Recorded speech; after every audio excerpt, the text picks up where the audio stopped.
Hello guys, welcome back to my channel. So आजच्या व्लॉगमध्ये काही नाही, माझी रिहर्सल चालू होणार आहे. एक शो आहे KTDCचा, नाही दुसरा आहे, पण घरात बसून बोर होते तर बाकीचे शोज करायला काहीच हरकत नाही असं माझं म्हणणं आहे. आणि हे मागे बघताय तुम्ही, खूप सारा पसारा काढलाय. मी सगळं स्वच्छ करते जरा, कारण की घरात बसून पण बोरच होतोय. आणि माझं कॉलेजमधून हे घ्यायचंय, काय म्हणतात, लिव्हिंग सर्टिफिकेट आणि माझे ओरिजिनल डॉक्युमेंट्स. तर त्यासाठी पण थोडी धावपळ चालू आहे, तर सगळं फाईल्स वगैरे खोलून बघतेय.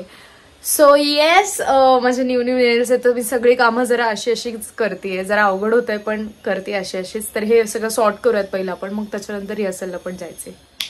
सो गाईस, येस, मी चेंज वगैरे केलंय. रिहर्सलच्या आउटफिटमध्ये आली, आता निघतोय रिहर्सलला. आणि जाता मला कॉलेजमध्ये डॉक्युमेंट्स पण सबमिट करायचं. पहिलं कॉलेजमध्ये जाऊ आणि मग रिहर्सलला जाऊ.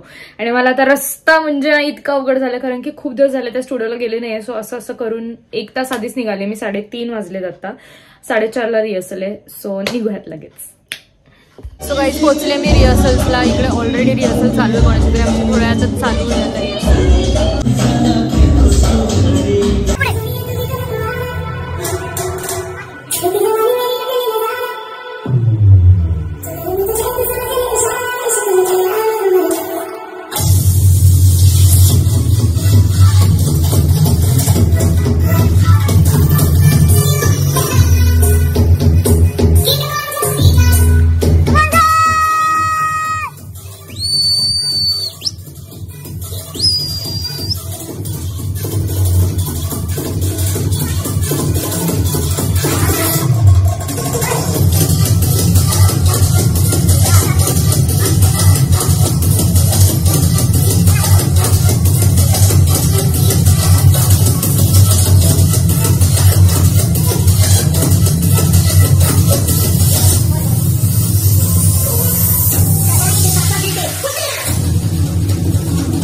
आमचा जरासा झाला निंबूसचा ब्रेक.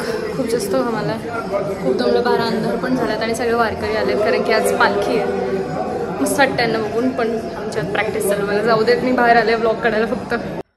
सो गाईज, वाजलेत 11. जस्ट घरी पोचली, फ्रेश वगैरे होऊ मस्त आणि जेवण करूया. खूप जास्त भूक लागली आणि खूप आज हेक्टिक झालं मला, कारण की खूप दिवसांनंतर रिहर्सल केली. इतकी जास्त 5 तास तर रिहर्सल केली आज.